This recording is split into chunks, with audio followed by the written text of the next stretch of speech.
Exerbia, if you somehow end up watching this, I'll know that I've finally made it. I say finally as if I've been doing this for like 10 years or something. For anyone who doesn't know, Exerbia is a fellow and much better YouTuber than I who specializes in existentialism, cosmicism, and I'll add, comedy, and makes excellent short-form content. Not like YouTube Shorts, I just refer to every video under half an hour as short. He also has books, like I have here. Hello, and welcome back to H-Weight Book Reviews. Today I have The Prince of Milk, and I don't think I need to read you the author. I have previously reviewed his other work, The Fifth Science, which just so happens to be my most popular video. Crazy. Of course, that review was a long time ago, and I like to think, or at least hope, that both my review writing and editing have gotten better since then. I have that book on my rereading list, so I'll get around to it again soon. But for now, I finally got around to this here. It was published all the way back in 2018, 7 years ago. I don't think I was watching Exerbia's content back then, but I have watched his backlogs, and I know his older videos still hold up today. But does his book? Well, let's find out. And for anyone interested in reading this, a link to the book on Amazon will be available in the description below, because I couldn't find it on Barnes & Noble this time around. Also available in the description is a PDF to the book available for free online. Exerbia, if you're somehow still here, I'm sorry, this is what I gotta do. You understand, free information in art is important, after all. And while you're in the description, please make sure to like the video and subscribe to the channel. I get a hit of dopamine every time those tiny numbers go up. And I don't know, that's just nice for me. Whichever way you choose to read the book, however, it won't be a very long read. My edition here counts to 351 pages, and officially it's listed as 352, and it's about the standard size for a good young adult sci-fi novel. Actually, it's probably a little thicker, here if I can point it at the camera right, than the actual writing length would suggest. The pages in this thing are oddly thick, like to the point that at least once a chapter I was confused and trying to figure out how the pages were stuck together so tightly, just because it felt so weighted compared to almost any other book I've ever read. I might just be stupid though, I don't know. But with that out of the way, let's talk about the actual content. There's a lot to like about The Prince of Milk. Anyone who reads this book would surely immediately recognize this as the work of Exerbia. And that's great, there's a whole lot to like about his work here on YouTube.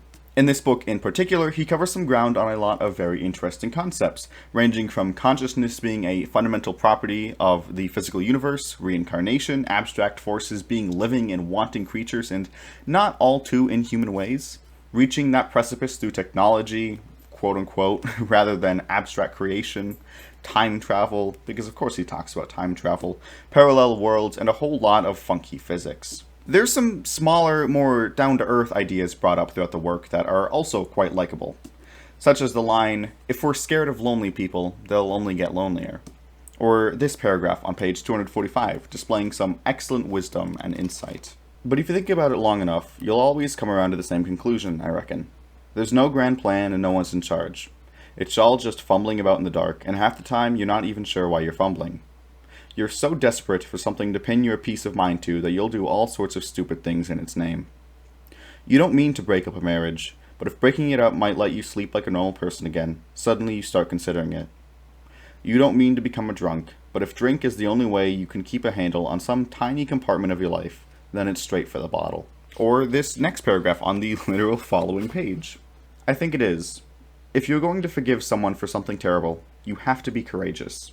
Because you might forgive them and still feel angry about it, and then you'll never get it out of you. It's a gamble. It's a kind of courage. There's some heavier elements in here, too, that nevertheless act together to create a unique and moving literary experience. It's not just a story that deals with the objectively awesome genre of cosmicism and the existence of realities that the human mind cannot possibly comprehend fully, but also the earthly, human reality of what drives someone to suicide.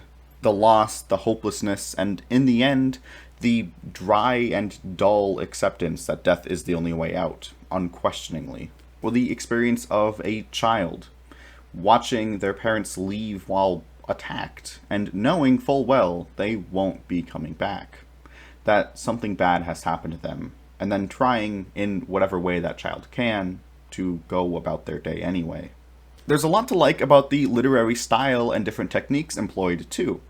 There's a lot of great imagery and poeticism, like the line, "She looks for the end of the sentence in the distance," to describe someone starting to say something and then stopping. Or just the beautiful imagery provoked when exploring those very same things that humans were never meant to know. All these blue marks are things that I like, and I put one for an entire chapter because it was all like that. Or the line, "Behemoth opens his mouth, and what comes out, McAllister thinks, is not unlike the song of a dying star," which I have already modified for a piece of writing for my own. Literarily, the book is written almost like an anthology. There is a plot, of course, and it is one story, but it gives the impression that each chapter was written almost as a self-contained story itself, though not necessarily with a whole plotline in itself. This is partially aided by the plot, where first it is split between exploring multiple different characters in the quote-unquote real world, and then exploring Etheria, or where the cosmic forces live, and then as the two of them travel through the timeline.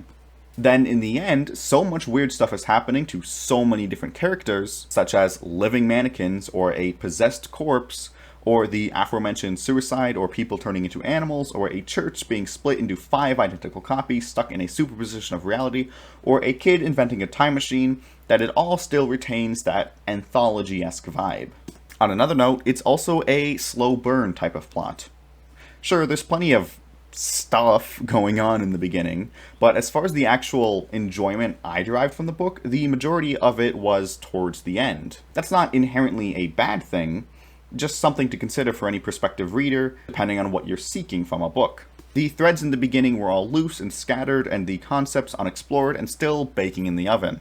It is at the end, and the culmination of so many things at once, especially the heavier themes throughout, that Exurbia's writing and storytelling truly shine.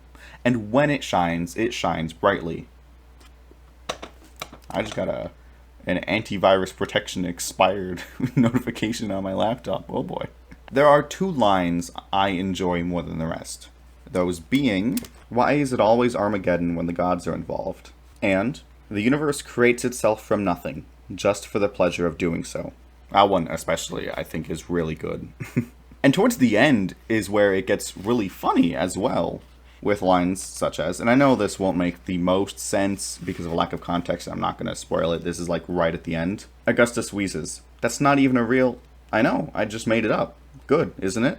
Or in the glossary when he explains what a colander is. "A colander is a device with holes in it used for draining water, usually found in the kitchen. Perhaps you're already aware of what a colander is." I wasn't until I began writing this book. Or the real big hitters finally get their time to shine. Although I like pretty much every fun little thing explored throughout this book, there is one concept that has a special place for me here.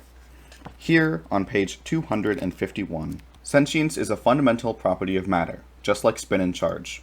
It's a pattern, a recursive one. Doesn't matter if it's being run on a brain, a computer, or a planet. Same as you could open a Word document on a PC or a phone, right? It's the information that's important. As long as that pattern is transmitted in its entirety from one point to the next, we can still say it's the same thing. If I took a snapshot of all of your molecules right now and destroyed them, then made an exact copy in Australia, it would still feel like you, wouldn't it?" And a continuation of that same topic on the very next page. That is, "When an arbiter chooses to end their life, as they all do eventually, their mind state is recycled, then reconstituted as a new arbiter. It's the patterns that are important, not the stuff supporting the pattern.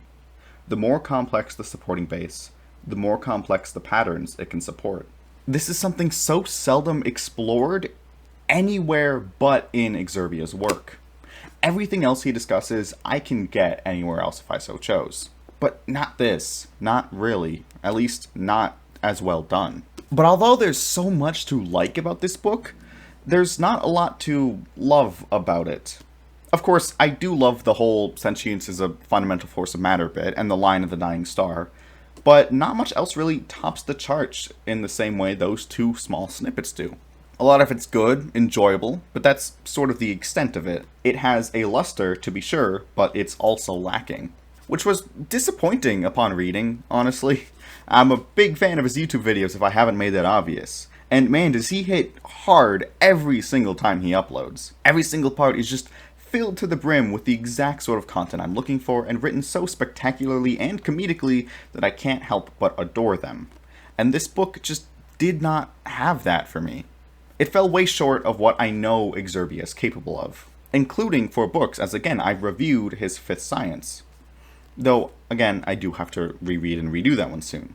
I think to a significant extent, that difference between potential and actuality was created by the fact that it isn't an anthology. Exerbia's videos are short, at least compared to the content I regularly watch, usually only around 15 minutes, rarely if ever breaking 30, and a good portion of the time being just single digits. He is an absolute genius when it comes to short stories and short-form content. This is further evidenced by The Fifth Science. I figured I'd grab the thing if I was going to be talking about it so much. Where it truly is an anthology, even though it's all set in the same world. Each chapter in this book is self-contained, and importantly, short story. The Prince of Milk, meanwhile, is a book with a proper overarching plot with plot lines that continue off of each other, action to reaction and then to the next reaction, following one giant temple of rising action, climax, and then falling action. We can see the holdover of his short story mastery in the fact that The Prince of Milk so heavily feels like an anthology or a collection of short stories, but it isn't. At the end of the day, it takes a special type of writer to be able to perfectly blend those two types of books, and at least as of 7 years ago, when this was published, I don't think Exerbia was there yet, and the work suffers for it. Similarly, and for what I expect to be by the same cause, the actual climax of the book, the highest point of action and tension, wasn't that good either. Everything up to that point was great. Like I said, the whole thing is a slow burn, and it picks up its pace as it goes, and combines everything so wonderfully. Then it just can't stick the landing. I won't say what the climax is all about, because you should read this book yourself, but there are a lot of loose threads which never get tied back together. Or that get tied together in a rushed manner. The ending, I won't lie, does feel rushed. Loose threads are fine, but I feel as though this wasn't intentional. Or, if it wasn't executed as well as it should have been. Maybe it's my taste, but I believe that, should there be a thread of unended plot lines and questions, the fact that they are rushed to a close or left open should itself be part of the story, or at least the narrative. I didn't feel that here. Like the mannequins. There were a lot of great things to explore with that concept, and none of them were. Not really. Does that mean anything for the broader narrative? If it does, I didn't see it. And the action taking place in the climax just didn't do it for me at all. Everything was over instantly, no question, no arguing. Characters stop being characters and are just left to the side, not saying or doing anything when they otherwise should have, just to get it all over with. The slow burn became an explosion, and the quality fell by the wayside as a result. But man, up until that point, and after it too, it was a wild and very fun ride. Again, there's a lot of good marks in here, up until you get one that's not so good. I don't even think you can see it in the light here. I do think that it was quite good science fiction, ultimately, and some pretty good cosmicism, which is always something I can never get enough of. If you're into sci-fi or anything I mentioned, you should give this book a read, or at least, I implore you, check out Exerbia's channel. I'll of course link it in the description. Otherwise, I would give this book a hearty 7.8 out of 10, which will bump it up to 8 in rounding for playlist purposes, but, you know, it's really a 7.8 out of 10. Quite a bit better than the last sci-fi book I went over, which I guess wasn't too long ago, was Fractal Noise by Christopher Paolini. That book just felt too corporate. This one at least had a soul, and a very good soul. Yeah, if you want to read the book, links to where you can get it are in the description below. And again, while you're down there, if you would like the video and subscribe to the channel, that would be excellent. I still get a hit of dopamine every time. But with that, those are my thoughts on The Prince of Milk by Exerbia. This has been H-Way Book Reviews. Keep on reading.